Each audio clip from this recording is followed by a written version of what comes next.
Hello, my name is Johnny Toombs. I'm presenting my research paper for History 208 class. Um, and my topic was national security changes after the attacks of September 11th, 2001. So, just a little summary about the attacks on 9/11. The United States was attacked by a terrorist group, militant terrorist group called Al Qaeda. They had affiliation with the Taliban. Um, Al Qaeda attacked us because we had an alliance with Israel and Muslim um, religious people are in a holy war over the Holy Land in Israel, and so they attacked us.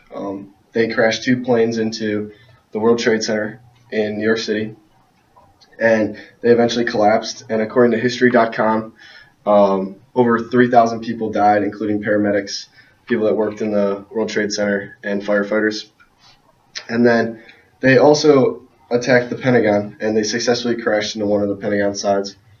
And then the fourth plane that was, conspiracy says it was going to attack the White House, it was crashed, however, by the heroics of American people on the plane. That was on Flight 93. And the phrase "let's roll" became very iconic because of individuals on the plane said "let's roll" before they attacked the hijackers. The attacks promoted change in U.S. national security through the U.S. involvement in the war on terror, changes in immigration and deportation policies, also with government surveillance policies, airport security policies, and even the FBI changed some of their departments and focuses after the attacks of 9/11. So first I'll talk about the war on terror. That was the first response for national security for the United States. George Bush declared war on the Middle East and the Iraqis for the most part.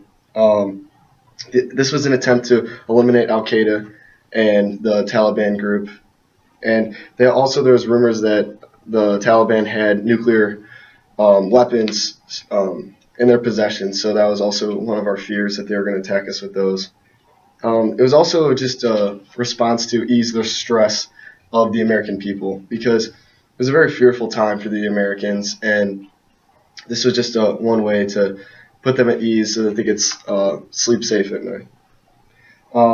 Also, there was a Guantanamo Bay detention center that was created, and it was to place suspected terrorists in this detention center for severe interrogation and questioning. And this was really considered inhumane. Even the American people thought this was inhumane at the time, but it was just a measure of national security that we took at the time to make our country safer. Also, let's talk about immigration now, where immigration and deportation was huge after 9/11 because there was about 70% of Pakistani people in America that were deported back to their homeland after 9/11. This was just because the United States had a huge fear of foreigners at the time, especially Pakistanis and Muslim people, because they were the people that their ethnicity was the people that attacked us in the attacks on 9/11. It was just another way of securing America's borders, and the terrorists of 9/11 came to America on work visas. So basically, we didn't know who was coming into the country and what their motives were. So we really cracked down on who got work visas and who we let into the country, and that's why we had a lot of deportation because of these Pakistani people that were in the country, and we didn't know for what reasons and stuff like that. And we'll also talk about airport security. Airport security, as you know, was tightened up a lot after 9/11. This was because attacks of 9/11 were made on airplanes, and also since the publication all over the world, attacks on airplanes such as just mini bombs, even cancellation of weapons on planes became more popular because of the publication of 9/11 all over the world. Terrorist groups decided that they wanted to attack from planes and stuff like that.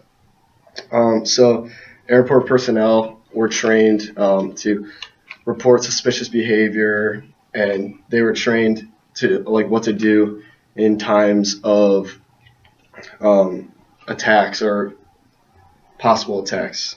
And then there was longer. The one downside of airport security is there's longer lines in baggage claims because you had to go through security. And you used to be able to just walk on the planes. You'd have to be at your flight 30 minutes before and just go on the plane. But now you had to really make sure that nobody was concealing any weapons or bombs or anything like that. So then we'll talk about government surveillance. Government surveillance really increased. Many people think that the privacy of people went down after the Patriot Act was passed. And the Patriot Act states that the government's allowed to spy on Americans through emails, telephone records, and even simple bank transactions.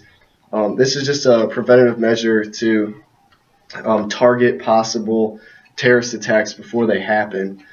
So that was just a way to increase national security through government surveillance so that they could stop them before it happened.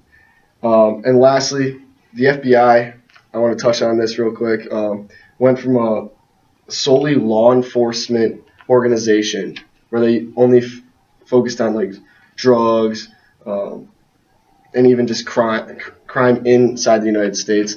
They went to a counterterrorism organization. They made departments dealing with counterterrorism because they focused on stopping future terrorist attacks, which used counterintelligence, which really helped find sources of terrorist attacks before they happen so that they could put a stop to them and make the American people safer.